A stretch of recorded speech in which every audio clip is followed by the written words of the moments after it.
بسم اللہ الرحمن الرحیم نحمدہ ونصلی ونسلم علی رسولہ الکریم اما بعد تغمدہ اللہ بغفرانہ واسکنہ بحبوحۃ جنانہ۔ اچھا جی، شرح ملاجامی اور سبق نمبر ہمارا 4 جاری ہے یا 3 جاری ہے، 3۔ اور ہم کل کے سبق میں ہم نے جو پڑھا ہے اما بعد سے شروع کیا تھا، اور اس میں یہی تھا کہ صاحب ملاجامی یہ فرما رہے تھے کہ یہ جو نقوش ہیں، الفاظ ہیں، معانی ہیں، مکس اپ کر کے جیسے بھی کل ہم نے پڑھا، یہ فوائد جو ہیں یہ وافیتن وافر مقدار میں یا پورا کرنے والے ہیں، حل کرنے والے ہیں۔ کس کو جی؟ قافیے کی مشکلات کے حل میں یہ یعنی ایک وافر ذخیرہ ہے ہمارے پاس۔ اور یہ قافیہ کس کی ہے؟ علامہ کون علامہ؟ ان کی تشریح کل ہو چکی، اور ابن حاجب رحمۃ اللہ علیہ جو مشتہر یا مشتہر ہیں فی المشارق والمغارب، مشارق اور مغارب میں، اس کی بھی کل تشریح ہو چکی۔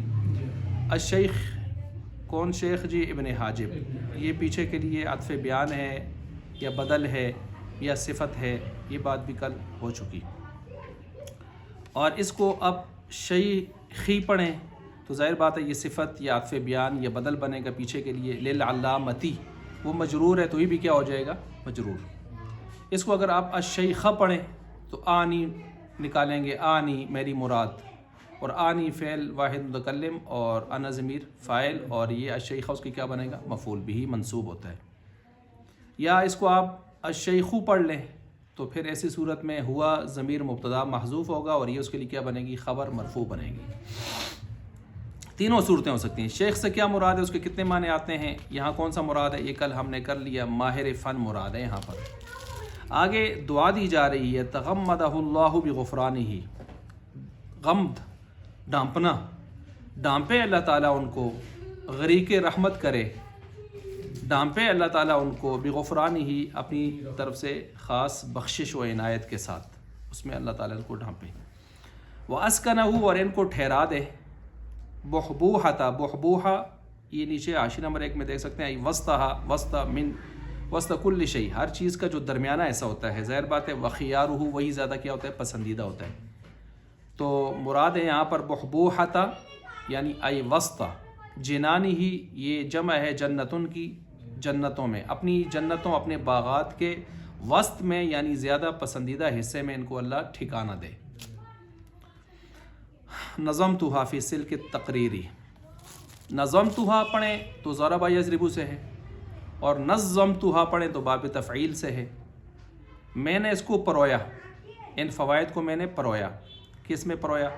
فی سلک التقریری، سلک داغے کو کہتے ہیں، تقریر کے داغا یعنی کیا مطلب؟ عمدہ ترین تقریر کے اندر میں نے اس کو پرویا۔ وسمت التحریری، سمت یہ لڑی کو کہتے ہیں، اور یہاں پر مراد ہے سمت التحریر سے بہترین تحریر، یعنی تقریر میں بھی بہترین، اور تقریر میں بھی بہترین، اور تحریر میں بھی بہترین، عمدہ۔ کس کے لیے جی؟ للولد العزیز، اپنے ایک عزیز پتر جی کے لیے، اور بیٹا اس کو جس ضیاء الدین، ان کا نام کیا ہے؟ ضیاء الدین۔ تو ضیاء الدین یہ وہی پیچھے کے لیے بدل بنا دیں، صفت بناتے ہیں، عطف بیان جو بھی بنا دیں پیچھے کے لیے۔ یوسف، نام کیا ہے جی؟ یوسف۔ تو حافظہ اللہ، اللہ اس کی حفاظت فرمائے، سبحانہ و تعالی جو پاک ہے، ہر قسم کے عیب سے، نقص سے پاک ہے اللہ تعالیٰ کی ذات۔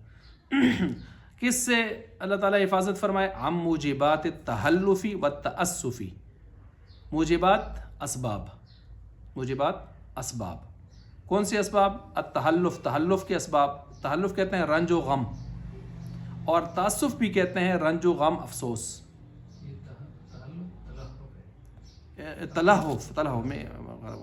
تلہف یعنی باب تفاعل سے ہے، باب تفاعل سے ہے۔ تو اب یہ تلہف کیا چیز ہے، تأسف کیا چیز ہے؟ تو یہ ہے تو دونوں کا معنی ہے کہ رنج و الم، افسوس، لیکن تھوڑا سا اس میں بعضوں نے فرق بھی کر لیا ہے کہ تلہف کہتے ہیں ارتکاب، کوئی حرام چیز کا ارتکاب جسے رکنا چاہیے وہ آدمی کر لے، کسی حرام کا ارتکاب کر لے، اس پر بھی افسوس ہوتا ہے کہ کیوں کیا میں نے یہ۔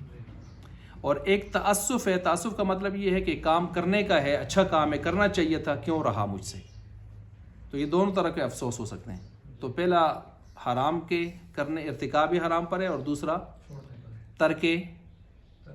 ترک عبادات کہہ دیں، اور ترک جو ہے وہ کیا طاعت کہہ دیں جی، تو اس جو ہے اس پر افسوس۔ بہرحال دونوں قسم کے افسوسوں سے، اسباب، ان چیزوں سے، ان کے اسباب سے اللہ تعالیٰ اس کی حفاظت فرمائے۔ یہ دعا دے دی۔ وَسَمَّيْتُهَا بِالْفَوَائِدِ، وہ کہتے ہیں وَسَمَّيْتُهَا بِالْفَوَائِدِ الضِّيَائِيَّةِ، نام رکھا ان کا فوائد ضیائیہ، کیونکہ ان کا نام تھا، ان کی نام کے ساتھ موسوم کیا اس کو۔ اچھا جی، اب یہاں پر دیکھ لیں کہ لِأَنَّهُ، کیوں میں نے ان کا نام یہ فوائد ضیائیہ یہ رکھا، کیوں؟ لِأَنَّهُ لِهَذَا الْجَمْعِ وَالتَّأْلِيفِ كَالْعِلَّةِ الْغَایَةِ، کیونکہ یہ جو کتاب میں نے لکھی ہے، یہ چیزیں جو جمع کی ہیں، تو اس کے لیے وجہ کیا بنی؟ علت غایہ کون بنا؟ یہی میرا بیٹا، اسی کی خاطر میں نے یہ سارا کچھ کیا۔ علت غایہ سے اشارہ دیا ہے کہ علل اربعہ کی طرف، 4 قسم کی علتیں دنیا میں ہوتی ہیں، علل اربعہ، دنیا کی ہر مرکب چیز وہ 4 علتوں پر مشتمل ہے۔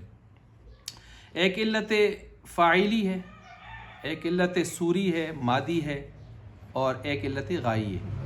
علت فاعلی بنانے والا، مستری صاحب یا جو بھی بنوا رہے ہیں اس کو، ٹھیکیدار صاحب، فاعلی۔ علت مادی، جس میٹیریل سے بن رہی ہے چیز۔ علت سوری، جو اس کی شکلیں بنتی چلی جا رہی ہیں اور جو اس کی شکل بن گئی۔ اور علت غائی، کیوں بنایا، مقصد کیا تھا، خلاصہ کیا تھا اس کا۔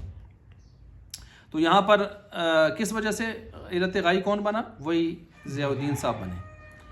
آگے پھر دعا دی اللہ تعالیٰ، نفعہ اللہ تعالیٰ بہا، اللہ تعالیٰ ان کے ساتھ، ان فوائد کے ساتھ، اس کتاب کے ساتھ ان کو بھی نفع دے، اور صرف ان کو ہی نہیں، وسائر المبتدئین من اصحاب التحصیل، جو بھی علوم کو حاصل کرنے والے حضرات ہیں، طلباء ہیں، خاص کر مبتدئین، ابتدا کرنے والے ان علوم کی، یا مبتدی طلباء، ان کو بھی اللہ تعالیٰ سب کو کیا دے دے اس کی۔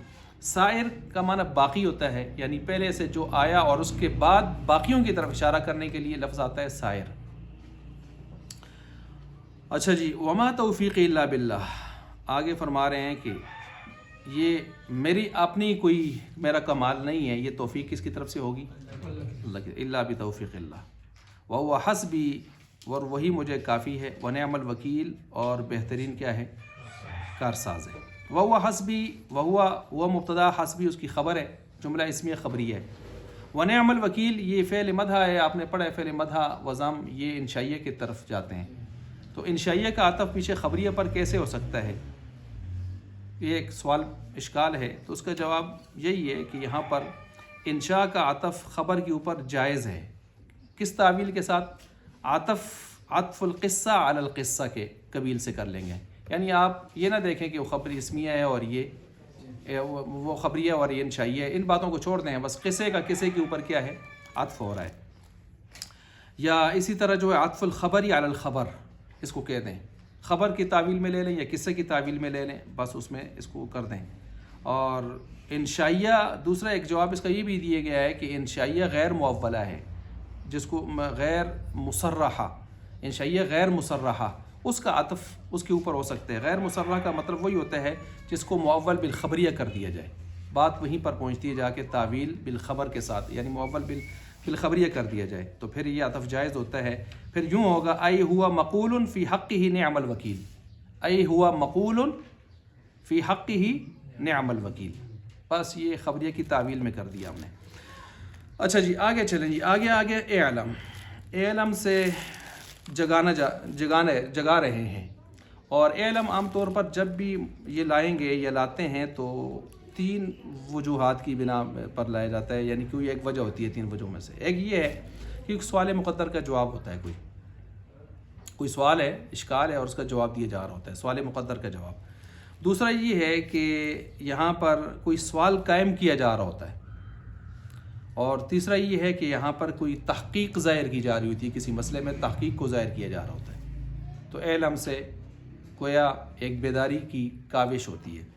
علم یہاں سے ایک سوال کا جواب ہی دیا جا رہا ہے، سوال مقدر کا۔ سوال مقدر یہی بنتا ہے کہ ابن حاجب رحمۃ اللہ علیہ نے اپنی کتاب کو وہ حمد و ثنا وغیرہ سے شروع نہیں کیا تھا، تو اس کی وجہ کیا ہے؟ تو اس کی وجہ بتا رہے ہیں کہ انہوں نے حمد اس وجہ سے بھی چھوڑ دی، وہ دیگر وجوہات میں سے ایک وجہ کہ اپنی کتاب، اپنی کاوش کو انتہائی حقیر سمجھتے تھے، اور اللہ کا نام حمد و ثنا کے طور پر لینا ایک عظیم سلسلہ تھا، تو اس قابل نہیں سمجھا کہ اتنی چھوٹی سی کاوش ہے اور اس کو میں کیا اتنے بڑی ترتیب سے شروع کروں۔ تو پھر یہی سوال آئے گا کہ یہ تو تکبر ہے۔ تو جواب دیا کہ چھوڑنا دو طرح کا ہوتا ہے، ایک ترک از روئے تکبر ہوتا ہے، ایک از روئے غایت تضرع ہوتا ہے۔ تو یہاں پر تضرع ہے کہ عاجزی کی ہے کہ اللہ تعالیٰ کا نام بہت بڑا نام ہے، تو میں کیسے اپنی اس چھوٹی سی کاوش پر اس کو لے لوں، تکبر نہیں کیا۔ اس بات کو یہاں سے سوال کا جواب دیا ہے۔ علم جان لو ان شیخ ابن حاجب رحمہ اللہ تعالی رحمہ اللہ، یہ جملہ معترضہ دعائیہ جو آتا ہوتا ہے، دعائیہ بدعائیہ، لم یصدر باب تفعیل، نہیں انہوں نے شروع کیا رسالتہ، اپنے رسالہ کافیہ کو، ہی اس کا بحمد اللہ، کس سے جی؟ بحمد اللہ سبحانہ، اللہ تعالیٰ کی حمد و ثنا کے ساتھ۔ کیوں؟ بأن با تصویریہ، بأن جعلہ، اس وجہ سے کہ انہوں نے اس کو بنا دیے، کہ وہ بناتے اس کو جزءاً جز، اس کا، اس کتاب کا جز بنا لیتے، کس کو جی؟ حمد کو۔ اس طور پر انہوں نے شروع نہیں کیا۔ کیوں نہیں کیا؟ آگے جواب آ گیا، حاضمن، یہ حاصمن سواد پڑھیں پھر بھی ٹھیک ہے، اور دواد پڑھیں پھر بھی ٹھیک ہے، دونوں کا معنی ایک ہی ترتیب سے آئے گا۔ عاجزی کسر نفسی، عاجزی کسر نفسی، حاضمن پڑھیں یا حاصمن پڑھیں، سواد پڑھیں دواد پڑھیں، دونوں کا معنی ایک ہی ترتیب سے آئے گا۔ ٹھیک ہو گیا؟ یعنی یہ حاضمن یاد رکھیں مفعول لہو ہے، یعنی پیچھے لم یصدر ہے نا، اس کے لیے یہ مفعول لہو ہے۔ کیوں شروع نہیں کیا؟ حاصمن لنفسہ، حاضمن لنفسہ، بتخییلی، یہ خیال کرتے ہوئے، ان کتابہ ھذا من حیث انہ کتابہ لیس ککتب السلف رحمہم اللہ تعالی، کہ ان کی یہ چھوٹی سی کاوش بڑے لوگوں کی کتابوں کی طرح نہیں ہے کہ وہ اس طرح ان کی ترتیب سے جا کے حمد کے ساتھ شروع کریں۔ حتی یصدر بہ علی سننھا علی سننھا، یہاں تک کہ جا کے ان کی ترتیب پر شروع کر لیں، ان کے طریقوں پر۔ سنن کہیں گے تو یہ سنتن کی جمع ہے، اور سنن کہیں گے تو یہ خود واحد ہے، ان کے طریقے پر، ان کے نہج منہج پر، یا ان کے طریقوں پر، سنن کہیں یا سنن کہیں، دونوں جائز ہے۔ ٹھیک ہو گیا جی؟ ولا یلزم، اور نہیں لازم آتا، من ذالک، اس سے، کس سے؟ نیچے لکھو من عدم الکتابتی، کہ نہیں لکھا انہوں نے کس کو اپنی کتاب میں؟ حمد و ثنا کو۔ اس سے یہ بات لازم نہیں آتی، عدم الابتدائی بھی مطلقاً، کہ گویا شروع ہی نہیں کیا حمد و ثنا کے ساتھ مطلقاً۔ کیوں؟ ہو سکتا ہے لکھتے وقت بسم اللہ الرحمن الرحیم لکھا اور ساتھ پڑھ رہے ہوں الحمدللہ رب مومن کے اوپر حسن ظن رکھنا چاہیے۔ حتیٰ یکون بترک اقطع، یہاں تک کہ آپ یہ فتویٰ لگا دیں کہ اس کے چھوڑنے کے ساتھ اقطع لازم آ گیا۔ اقطع کیا؟ وہ حدیث کی طرف اشارہ دیا، اقطع دم کٹا دم بریدہ، کہ جو ہر وہ کام، کل امر ذی بار لم یبدأ بحمد اللہ فہو اقطع، دم کٹا دم بریدہ ہوتا ہے، ایسے نہیں ہوگا۔ لجواز اتیان ہی، اس وجہ سے کہ جائز ہے، اتیان ہی، کہ حضرت صاحب لائے ہوں بالحمد، حمد کو، بن غیری، بغیر اس کے، یعنی لائے کس طرح ہو؟ نیچے لکھے قولاً، اپنی زبان سے پڑھتے ہوئے، من غیری، بغیر اس کے، کہ ان یجعلہ جزءا من کتابہ، کہ اس کو اپنی کتاب کا جز لکھ کر کتابتاً بلاتے، آپ حسن ظن رکھیں کہ انہوں نے پڑھ لیا ہوگا۔ وبدأ، اور انہوں نے شروع کیا اس کو، کتاب کو، کس کے ساتھ؟ بتعریف الکلمۃ والکلام، کلمہ اور کلام، کلمہ اور کلام کے ساتھ شروع کیا۔ یہاں سے ایک سوال پیدا ہو گیا کہ نحویوں کا مقصود کلمہ کلام نہیں ہوتا بھائی، اصل مقصود کی طرف جاتے سیدھا سیدھا۔ اصل مقصود کیا ہے؟ مقاصد ثلاثہ، جو آپ نے اس میں ہدایت النحو میں شروع میں پڑھا ہے، مقدمہ کے بعد مقاصد ثلاثہ شروع کیے ہیں آپ نے، مرفوعات، منصوبات، مجرورات، توابع، یہ ہیں اصل نحویوں کی باتیں۔ پھر جو مقدمہ شروع میں ہوتا ہے وہ ایک اضافی چیز ہوتی ہے، تمہید ہوتی ہے، پھر جو آخر میں جا کے خاتمہ ہوتا ہے وہ بھی ایک اضافی چیز ہوتی ہے۔ اصل باتیں درمیانی ہوتی ہیں، کون سی؟ مرفوعات، منصوبات، مجرورات، توابع، ان کے ساتھ ملا کے۔ تو یہ ان بحثوں کو کیوں نہیں شروع کیا ہے؟ انہوں نے بیرو کلمہ کلام شروع کر دیا. تو جواب دیا جا رہا ہے حضرت لِأَنَّهُ يُبْحَثُ فِي هَذَا الْكِتَابِ عَنْ أَحْوَالِهِمَا. اس نحو کے اندر بعضی قصے ہوتی ہے کلمہ کلام کے احوال ذاتیہ سے جو آپ پیچھے موضوع کے اندر پڑھ کے آئے ہیں. نحو کا موضوع یہی پڑھا ہے نا کلمہ کلام. فَمَتَا لَمْ يُعَرَّفَا لَمْ يُعْرَفَا. اس کو دونوں طرح پڑھ سکتے ہیں. یعرفا باب تفعیل، یعرفا عرفا یعرف ضربا یضرب، اس سے مجہول بنے گا. فَمَتَا لَمْ يُعَرَّفَا لَمْ يُعْرَفَا. پس جب تک نہیں جانا گیا ان دو کو، کن دو کو؟ تثنیہ ہے نا. کیف یبحث عن احوالہما. ہم ان کے احوال سے کیسے بخبر ہو سکتے ہیں، کیسے ان کو پہچانا جا سکتا ہے، بات کی جا سکتی ہے. یہ تو آپ جو بتا رہے ہیں مرفوعات منصوبات، یہ تو احوال ہیں. تو احوال بعد میں آتے ہیں، پہلے ذات کا تعارف ہوتا ہے. پہلے ذات کا کیا ہوتا ہے؟ تعارف ہوتا ہے. اچھا جی، یہ بھی ہو گیا. اب آگے چلتے ہیں. تو آگے آ گیا کہ وقدم الکلمۃ. اچھا پھر یہ اوپر ایک سوال یہ ہوا کہ پھر بھی قرآنی مخالفت تو ہو ہی گئی نا یار. قرآن شروع ہوتا ہے الحمدللہ رب العالمین سے، تو قرآنی مخالفت تو ہو ہی گئی. قرآن میں تو پڑھ کے نہیں، لکھ کے لایا گیا ہے. تو جواب یہ دیا بھائی یہ جو قرآن آپ کے پاس ہے، اصل وحی کو دیکھیں جہاں سے قرآن شروع ہوا ہے. پہلی وحی کہاں سے شروع ہوئی ہے؟ اقرأ بسم ربک الذی خلق. اس میں بسم تسمیہ تو آیا ہے الحمد. چل کم چلا سٹیا. وقدم الکلم. اچھا وقدم الکلمۃ علی الکلام. اور مقدم کیا مصنف نے یہاں پر کلمہ کو کلام پر. یہ کیا مسئلہ ہے بھائی؟ اصل تو کلام مقصود ہوتی ہے. آپ دوسروں کو بات کس سے سمجھاتے ہیں؟ کلام مفید سے کہ غیر مفید سے؟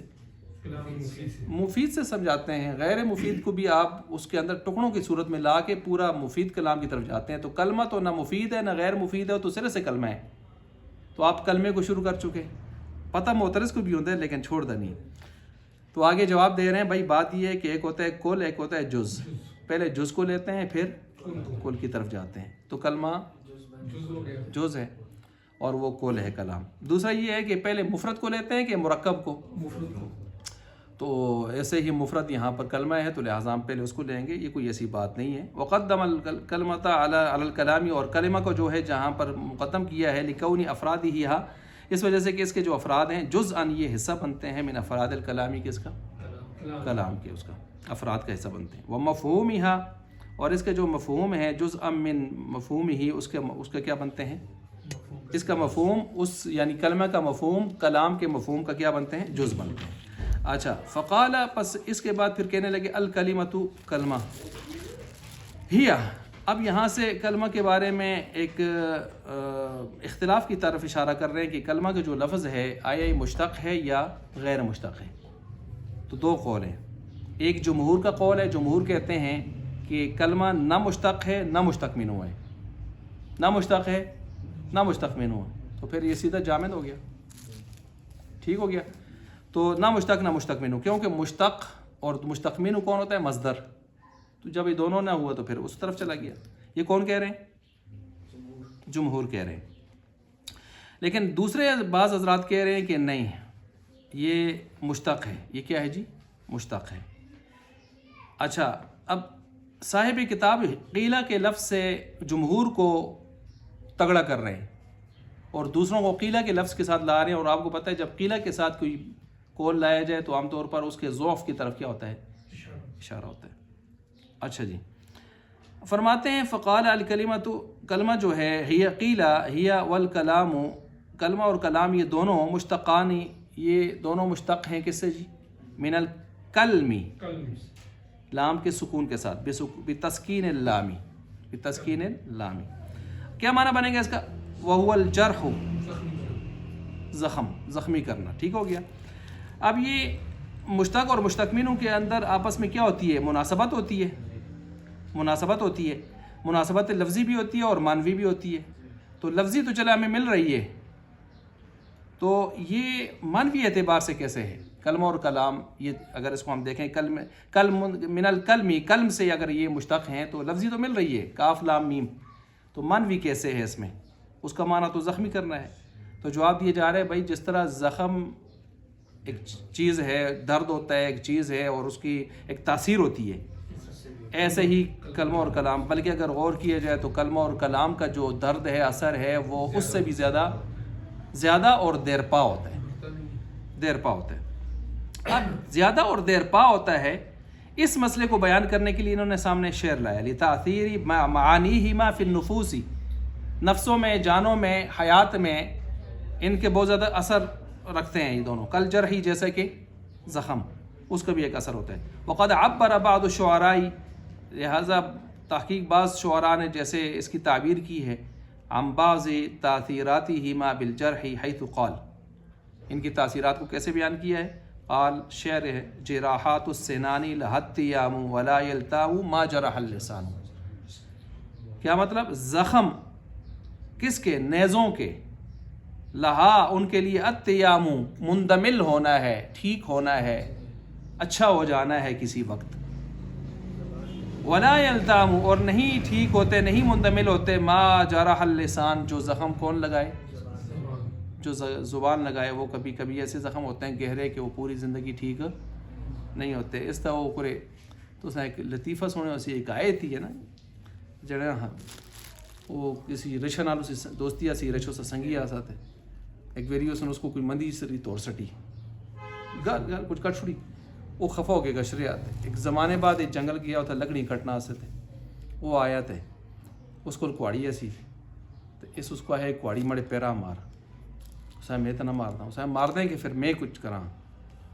اسے نا وہ ڈر گیا، اس نے کوڑی ماری، اسے پیرا تھا وہ گشریا. ایک زمانے بعد پھر ان کی ملاقات ہوئی تھی، اس کو ملے، اس کو آتے گل سوں مڑا پیر دے ہے بالکل ٹھیک ٹھاک. اسا ہے وہ جڑی تو کوڑی ماری سے دے وہ ٹھیک ہو گئی، لیکن وہ جڑی تو گل آئی سی جڑی گل ہی کڑی سی نا وہ ہن بھی مر جانا، میں آتا تو پھاڑنا میں. وہ اس طرح سنی کہ انہوں نے اپنی دوستی ہوئی نا، جس لے کہ جنگل میں جلدا ہے لکڑیاں کٹنے ہیں تو ریچو اس واسطے بڑیاں چیزاں آن کے اس عادت کرتا ہے نا. آخر وہ شرمندہ ہوا تو ایک جگہ اس آخر تو میرے گھر بھی آنا، اس آخر چھوڑ کے ادھر میرا زندہ باد تیری دوستی میری سے ہی ٹھیک ہے. اس بڑا اصرار کیا تو آ رہا، جس نے اسے گھر والی دیکھا تو اس کو وہ 3واں سپارہ پڑھیا.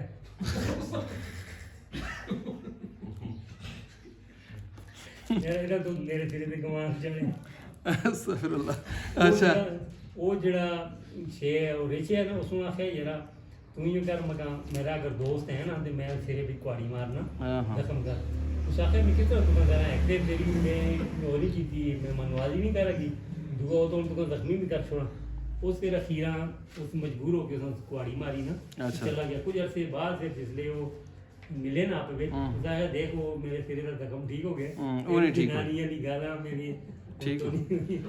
اچھا اب دیکھیں یہاں پر یہ تو میں نے آپ کے سامنے مسئلہ بیان کر دیا یہاں کا. اب یہاں پر جمہور کے نزدیک تو یہی ہے کہ یہ کوئی مشتق اور مشتق کے کھاتے میں ہے ہی نہیں ہے، لہٰذا وہ زخم کی طرف لے کے نہیں گئے.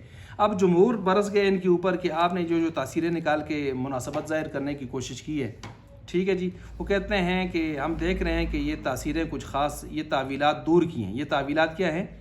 دور کی تعویلات ہیں. وہ کہتے ہیں زخم میں جو اثر ہوتا ہے وہ صرف اثر نہیں ہوتا، درد بھی ہوتا ہے، ٹھیک ہے. اور بات کا جو ہوتا ہے وہ صدمہ ہوتا ہے، اس میں درد شاید اس طرح کا نہیں ہوتا. وہ جو زخم ہوتا ہے وہ درد ہوتا ہے، اس سے بخار آتا ہے، اس سے جو ہے وہ اس طرح کا درد نہیں ہوتا کہ انفیکشن پیدا ہو گیا اینٹی بائیوٹک دیں اس کو. تو لہٰذا ان کے آپس میں تاثیر کے بھی جدا ہیں، اس جیسے بنتے نہیں ہیں. اور اس میں جو بات کی وجہ سے اثر ہوتا ہے وہ یا صدمہ افسوس ہوتا ہے یا مسرت و فرحت ہوتی ہے. تو وہ اور درد والی کیفیت آپس میں ملتی جلتی نہیں ہے. تو لہٰذا اسی وجہ سے شاید صاحب کتاب نے بھی اس کو قیلہ کے ساتھ ذکر کر دیا ہے، اس دوسرے قول کو.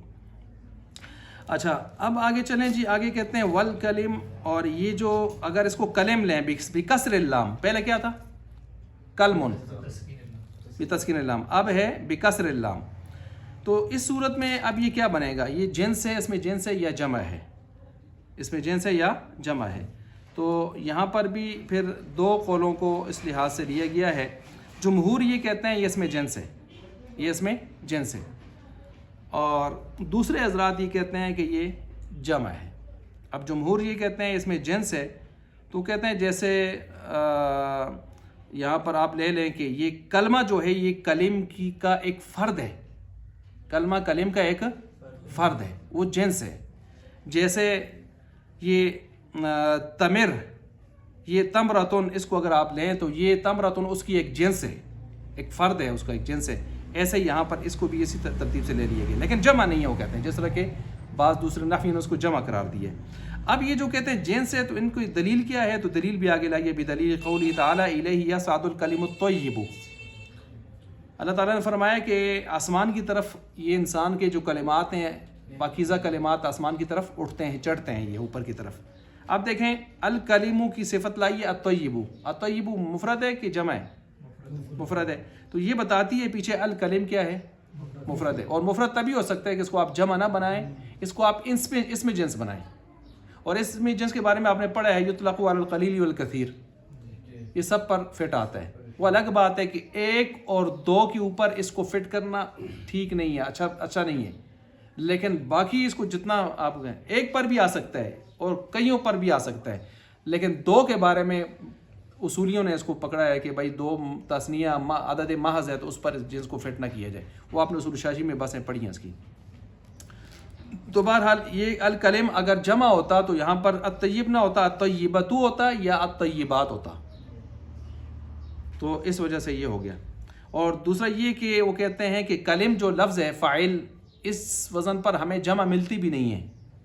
تو جب جمع نہیں ملتی تو آپ کیسے اس کو جمع بنائیں گے؟ یہ دو دلیلیں ہیں کس کی؟ یہ جمہور صاحبان کی جو ہے ان کی دلیلیں ہیں.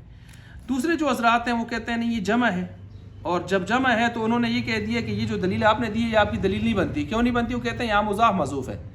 الیہ یصعد الکلم ای یصعد بعض الکلم الطیب. وہ کہتے ہیں سارے کلمے تو آسمان کی طرف نہیں جاتے، بعض جاتے ہیں، تو آپ کو بعض نکالنا پڑے گا، تو لہٰذا بعض یہاں پر فاعل ہے. ٹھیک ہے، تو یہ آگے الطیب جو ہے اس بعض کی صفت بنائیں گے. لیکن یہ حضرات جواب دیتے ہیں بھائی یہاں پر بازو تو ہم نے نکالا ہے نا، اللہ نے تو صفت بنائی اس کی ہے. ٹھیک ہے، یہ تو ہم نے عبارت کی اس حوالے سے ہم نکال لیا اپنے ایک معنی کی درستگی کے لیے، اصلاح کے لیے، لیکن اللہ نے تو اسی کی صفت بنایا ہے اس کو. لہذا اس کو ہاں ظاہر بات ہے، پھر وہ اعراب وہ لے لیتا ہے اگلے کو، پھر وہ مضاف الیہ ہونے کی وجہ سے جر دیتا ہے. وقیل لہذا دوسرے قول کو یہاں بھی دیکھیں، قیلہ سے لا کے ذوف کی طرف اشارہ دیا ہے. جمہور کو یہ ایک نمبر پہ رکھ رہے ہیں. جمع ہے حیث لا یقع، اس حیثیت سے کہ یہ نہیں واقع ہوتا مگر 3 یا 3 سے اوپر، علی الثلاث فصاعدا، 3 یا 3 سے اوپر پر ہی واقع ہوتا ہے. لہٰذا اس کو انہوں نے کہا کہ اس دلیل کو دیکھتے ہوئے ہم اس کو اوپر لے کے جائیں گے. والکلم الطیب، اور باقی جو انہوں نے الکلم الطیب کی مثال دی ہے، دلیل دی ہے، مؤول، یہ مؤول ہے ببعض الکلمی، بعض کے لفظ کی تعویل کے ساتھ، جیسے ابھی میں نے کہا نا کہ انہوں نے یہ جواب دیا. اچھا جی، یہ تیسری بات آ گئی یہاں پر، واللام فیہا للجنس. اب یہاں پر الکلمہ کے اندر الف لام کون سا ہے؟ تو آپ نے الف لام کے بارے میں پڑھا تھا، ایک اسمی ہے، ایک حرفی ہے. اسمی کی الگ قسمیں وہ پچھلے سب کو میں نے پڑھا ہے، اور حرفی کی 4 قسمیں ہیں. تو 4 قسموں میں سے کون سی قسمیں یہاں فٹ ہوتی ہیں؟ 2، جنسی اور عہد خارجی. اور اگر آپ استغراقی بنا لیں سارے کلمے، ٹھیک ہے جی، وہ بھی کھینچتان کے بنا سکتے ہیں، لیکن زیادہ بہتر ہے کہ یہاں پر 2 ہی بنا لیں. کون سے جی؟ ہاں جی، عہد ذہنی، عہد خارجی نہیں، عہد خارجی بنا سکتے ہیں، عہد ذہنی نہیں ہے. عہد ذہنی کیوں نہیں ہے؟ عہد ذہنی کا جو مدخول ہوتا ہے وہ نکرہ ہوتا ہے، اور یہ چونکہ الکلمہ تو مبتدا بنانے ہم نے، اور مبتدا کیا ہونا چاہیے؟ مرفوع ہونا چاہیے. تو لہٰذا اس کو ہم عہد ذہنی تو نہیں بنا سکتے، عہد خارجی بنا لیں یا جنسی بنا لیں. جنسی بنائیں گے تو کیا مطلب؟ کوئی سا کلمہ دنیا میں وضع، وہ وضع کیا گیا ہے ایک معنی کے لیے، یہ معنی ہو جائے گا کوئی سا کلمہ. اور عہد خارجی بنا دیں گے تو اس کا معنی ہوگا خاص کلمہ. اب سوال یہ پیدا ہوتا ہے عہد خارجی سے تو معہود کی طرف اشارہ ہوتا ہے، تو معہود کون ہے پیچھے؟ تو کتاب ہی ابھی سے شروع ہو رہی ہے الکلمۃ. تو جواب دیا کہ معہود فی الخارج نہیں، معہود فی الذہن مراد ہے، وہ جو نحوی کے ذہن میں ہے. اب وہ نحوی کے ذہن میں کون سا کلمہ ہے؟ تو وہ سامنے کہہ رہے ہیں علی السنۃ النحاۃ، جو نحویوں کی زبانوں پر پھرتا رہتا ہے، کہ جو نحویوں کی زبانوں پر پھرتا رہتا ہے، اس کلمے کی طرف اشارہ دیا جا رہا ہے. یہ معہود فی الذہن ہو گیا جی. اچھا، اب یہ ہو گیا اس کا. اب یہاں پر یہ تو عہد خارجی بنایا ہم نے، اگر جنسی بنائیں تو جنسی کے اوپر ایک اشکال آئے گا، اس کا جواب بھی دے رہے ہیں. جنسی الف لام جنسی بنائیں گے تو جنس ایک مفہوم کلی کو بتا رہا ہوتا ہے نا، اور الکلمتو کے آخر میں تا کون سی ہے؟ وحدت کی. تو وحدت ایک کو بتا رہی ہوتی ہے. تو ایک طرف الکلمتو کا الف لام جنسی مفہوم عام کو بتا رہا ہے اور الکلمتو کے آخر میں تا کس کو بتا رہی ہے؟ وحدت کو. تو وحدت اور جنس آپس میں منافات رکھتے ہیں. کچھ سمجھ آئی؟ سوال سمجھ آیا؟ الف لام جنسی بنا لیں تو جنس میں کیا ہوتا ہے؟ عمومی مفہوم نا، عام ہوتا ہے نا. اور الکلمتو کے آخر میں جو تا ہے وہ وحدت کے لیے ہے، وہ ایک کو بتاتی ہے. اور الف لام جنس عمومی مفہوم کو بتا رہا ہے. تو ایک ہی کلمے میں آپ نے عموم بھی داخل کیا اور وحدت بھی داخل کی. یہ تو آگ پانی جمع کیا آپ نے. سوال سمجھ آیا؟ جواب اس کا دے رہے ہیں کہ بھائی وحدت کی 4 قسمیں ہیں. وحدت کی کتنی قسمیں ہیں؟ 4. ایک وحدت جنسی ہوتی ہے جیسے حیوان. اب حیوان میں ہم سارے جمع ہیں کہ نہیں ہے؟ حیوانیت میں ہم چرند پرند درند کے ساتھ بھی جمع ہے نا، حیوانیت میں جمع ہے. جن سے کون سی ہے؟ وحدت جنسی. ایک وحدت نوعی ہوتی ہے جیسے انسان. انسانیت میں ہم 8 ارب سے زائد انسان جمع ہیں اس میں. ایک وحدت صنفی ہوتی ہے، صنف جیسے رومی، پاکستانی، ٹھیک ہے جی، جاپانی، مختلف لگا دیں، حبشی. تو یہ اپنی اپنی قسمیں، لیکن اس میں بھی ہزاروں لاکھوں کروڑوں لوگ ہو سکتے ہیں. تو وہ انسانوں کی ایک قسم بن جاتی ہے، یعنی نوع کی ایک قسم بن جاتی ہے. نوع خود جنس کی ایک قسم ہے اور نوع کی آگے قسم صنف ہے. اور صنف کے جو افراد ہیں نا، وہ چوتھی قسم بنتی ہے وحدت فردی. وحدت فردی. یہاں وحدت فردی کو نکالیں، باقی تینوں مراد ہو سکتی ہیں. اور آپ کا جو اشکال ہے نا کہ وحدت اور جنس عموم جمع نہیں ہو سکتے، یہ کس وحدت پر ہو رہا ہے؟ فردی پر. اور ہم یہاں پر فردی نہیں مراد لے رہے، باقی 3 ہیں. لہٰذا کوئی اشکال بنتا نہیں ہے. یہ جواب ہو گیا اس کا. اچھا جی، والتاء، اچھا واللام فیہا للجنس، لام یہاں پر جنس کے لیے ہے، والتاء للوحدتی، اور تا کس کے لیے ہے؟ وحدت کے لیے. ولا منافات بینہما، اور ان دونوں میں کوئی منافات کی بات نہیں ہے. لجوازی، اس وجہ سے کہ جائز ہے اتصافی متصف کر لینا. کس کو متصف کر؟ کیا مطلب؟ جنس اور وحدت کو باہم ایک دوسرے پر محمول کرنا، متصف کرنا جائز ہے. کیا کہا میں نے؟ جنس اور وحدت کو باہم ایک دوسرے پر متصف کرنا، محمول کرنا جائز ہے. کتنی قسموں میں کے اعتبار سے؟ 3. کس قسم پر اعتراض آ رہا ہے جس کو ہم نے چھوڑ دیا؟ وحدت فردی. اچھا، وحدت فردی کی مثال شاید میں نے دی، زید. کیا دی؟ زید. وحدت جنسی میں نے کیا دی؟ حیوان. نوعی انسان. اور آگے صنفی رومی، حبشی وغیرہ. اور اس کے بعد چوتھے نمبر پہ کون سی آ گئی؟ فردی، زید. زید ایک فرد ہے اس کا. اچھا، لجوازی، اس وجہ سے کہ جائز ہے متصف ہونا جنس کا اتصاف الجنس بالوحدتی، جنس کا متصف ہونا وحدت کے ساتھ، والواحد، اور واحد بالجنسیتی، کس کے ساتھ؟ جنس کے ساتھ. ویقال ھذا الجنس، کہا جاتا ہے یہ جنس واحد، واحد ہے، یعنی یہ ایک جنس ہے. وذالک الواحد جنس، اور الٹ بھی کہا جاتا ہے، اور یہ واحد کیا ہے؟ جنس ہے. تو ایک دوسرے پر محمول ہو سکتے ہیں پہلے 3 قسموں کے اعتبار سے. ویمکن، اور یہ بھی ممکن ہے کہ حملھا، اس کو حمل کر دیا جائے الف لام کو کس پر؟ عادی خارجی پر. اور سوال یہ پیدا ہو گیا کہ ماحود کدھر ہے؟ تو ہم کہیں گے ماحود فی الذہن ہے. وہ کون سا ہے؟ تو آگے کہتے ہیں بارادۃ الکلمۃ المذکورۃ علی السنۃ النحاۃ. کون سا کلمہ مراد ہے؟ جو نحویوں کی زبانوں پر پھرتا شرتا رہتا ہے. ہم پہنچے ہیں جی لفظ تک. یہاں سے باقاعدہ کتاب کی ترتیب بحث کو شروع کیا جا رہا ہے.